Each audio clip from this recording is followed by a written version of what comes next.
Hello, j'espère que vous allez bien. Aujourd'hui on se retrouve pour une nouvelle vidéo et j'ai décidé de vous tourner un update lecture. Ça faisait quelques temps que j'en avais pas fait et pour le coup c'est vrai que c'était dû à une grosse panne de lecture où j'ai lu un livre en 2 mois, donc j'allais pas vous faire une vidéo seulement pour un livre. Là du coup j'ai 4 livres à vous présenter, donc il y aura un petit peu de romance, il y aura aussi un genre de thriller, je sais pas trop comment définir ce genre, et il y aura une suite de sagas que j'ai abandonnées à l'heure actuelle, donc je vous raconte ça tout de suite. Je vais commencer par la saga que j'ai abandonnée, tout simplement. Au moins on partira sur des bonnes bases juste après.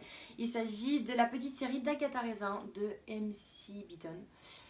Alors c'est des éditions Albin Michel. Cette série, franchement, elle m'avait beaucoup intriguée parce que j'aime bien le côté cottage au fin fond de l'Angleterre.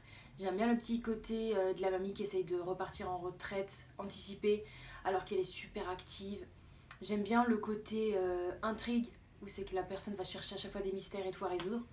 Mais franchement, ça l'a pas fait avec moi. Pourtant, il y avait tous les critères pour le faire.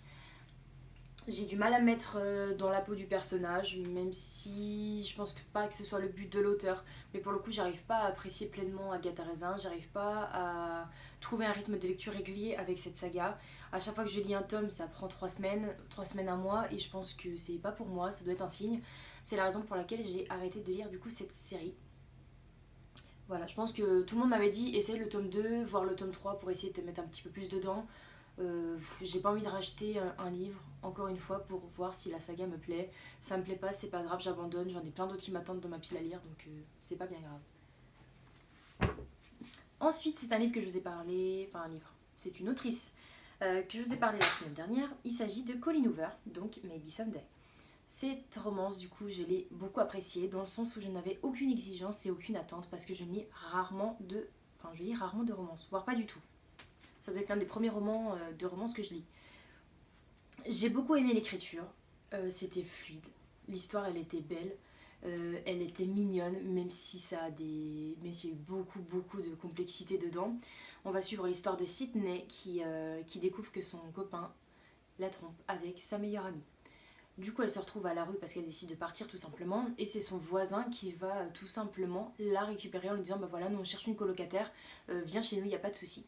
Et du coup, il faut savoir qu'avec ce voisin, il se côtoyait de balcon en balcon parce que lui il faisait de la guitare et elle du coup elle l'écoutait tout le temps. Se côtoyer c'est un grand mot, je veux dire qu'elle l'écoutait et voilà. Et en fin de compte il s'avère que ce petit, comment il s'appelait déjà, Ridge est sourd, mais ils vont créer un lien grâce à la musique. Alors j'adore vraiment le type d'histoire un petit peu et ce que j'ai beaucoup apprécié dans ce livre c'est que Colleen Hoover a réussi à nous donner chaque émotion et chaque ressenti de Ridge en sachant qu'il est sourd.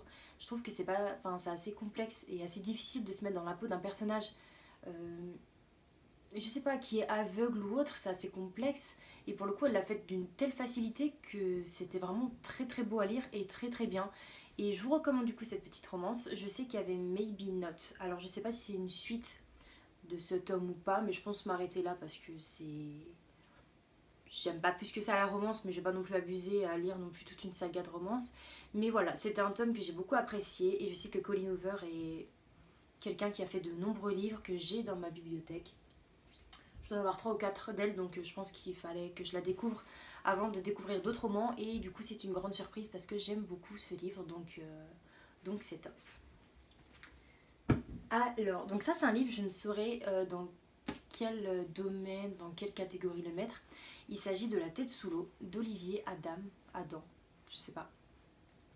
On va suivre l'histoire d'un adolescent qui a vécu la disparition de sa sœur il y a quelques mois maintenant. Alors, à l'heure où l'auteur crée son livre, la fille est retrouvée. Voilà, donc on appelle du coup ses parents en disant voilà, elle est au commissariat, on a retrouvé votre fille. Ils vont la chercher au commissariat et quand elle revient, c'est une toute autre fille qui revient avec beaucoup de problèmes psychologiques, pas forcément physiques, mais on sent qu'elle a été perturbée. Il s'avère que cette fille a été kidnappée pendant des mois, qu'elle a subi des violences sexuelles et physiques. C'était un c'était un mec qui était complètement fêlé, en fait, tout simplement, il n'y a pas d'autre mot. Un psychopathe qui l'a kidnappé sur le bord de la route. Et on va suivre sa reconstruction, on va suivre beaucoup de choses. Et j'ai trouvé que l'intrigue de l'histoire était assez cool. Ce que j'ai pas trop aimé du coup dans ce livre, c'était tout simplement la fin, parce que je suis restée vraiment sur ma faim, pour répéter. J'ai pas vraiment trouvé de détails qui me disaient l'histoire est terminée. Alors on parle beaucoup de la disparition de la fille, on parle de ses retrouvailles avec son frère, avec sa famille, des problèmes qu'il y avait eu auparavant, mais en fin de compte, on ne sait pas comment elle se retrouve après. Enfin, la fin du livre n'est pas complète, j'ai l'impression. Je sais pas comment elle se retrouve après, je sais pas si elle arrive à se reconstruire, je sais pas si elle a avoué à ses parents ou à son frère ce qui s'est vraiment passé ou autre. On n'en sait pas plus. L'histoire est assez bien, franchement, elle est bien écrite, elle est fluide et elle se lit assez vite. Il y a des moments assez lourds et assez violents, mais l'histoire en elle-même est correcte. Mais c'est dommage parce que j'aurais aimé avoir une fin qui est un peu plus complète pour pouvoir apprécier pleinement ce livre. Après, je vous le recommande aussi parce que ça reste une très bonne lecture quand même malgré tout. Et du coup, donc dernier livre à vous présenter, bon bah c'est encore une romance, hein, moi qui n'en lis pas. Il s'agit d'un livre que je n'ai jamais entendu parler auparavant, que j'avais trouvé à Easy Cash. Donc c'est Just Juliet de Terry Wilson. On va suivre un petit peu l'histoire de Roméo et Juliette, tout simplement. Ici, c'est un Roméo et Juliette dans un monde moderne où c'est que les deux familles sont opposées. Non, sont pas opposées. Elles se fréquentent plus du tout dû à des problèmes de famille des deux côtés, en fin de compte. Il y a une rupture, il y a eu une rivalité qui fait qu'elles ne se parlent plus du tout. Les deux sont dans le domaine de la chocolaterie. Donc ils ont chacun leur petit magasin et tout, et ils sont en pleine expansion pour les deux. Et donc la fille d'une famille et le garçon de l'autre famille vont se rencontrer sans savoir vraiment qui ils sont. Ils vont bien évidemment se côtoyer, tomber amoureux, et ils vont s'apercevoir qu'en fait leur amour est impossible dans le sens où il y a tellement de rivalité depuis des années dans leur famille que ce n'est pas possible de vivre pleinement leur amour. C'était une histoire qui était assez sympa à lire. Mine de rien, malgré le résumé que je vous fais, c'est assez marrant, c'est assez sympa à lire. Il n'y a pas non plus de passages super lourds, super chiants. Et comme je vous l'ai dit, du coup, pour Colline Ouvert, je suis pas du tout exigeante en termes de romance, alors ça m'a plu. Et par contre, je pense pour les personnes qui lisent de la romance, ça va être trop simple pour vous, trop léger. Il n'y aura pas assez de détails. Moi, c'était une romance assez cliché, assez bateau, et ça m'a plu.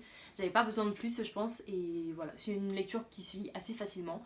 Donc, si jamais vous avez envie de le lire, n'hésitez pas. Petite date lecture est terminée. Bon, j'espère que vous avez fait découvrir quelques livres. Si jamais vous en avez lu parmi ceux-là, n'hésitez pas à me dire également ce que vous en avez pensé.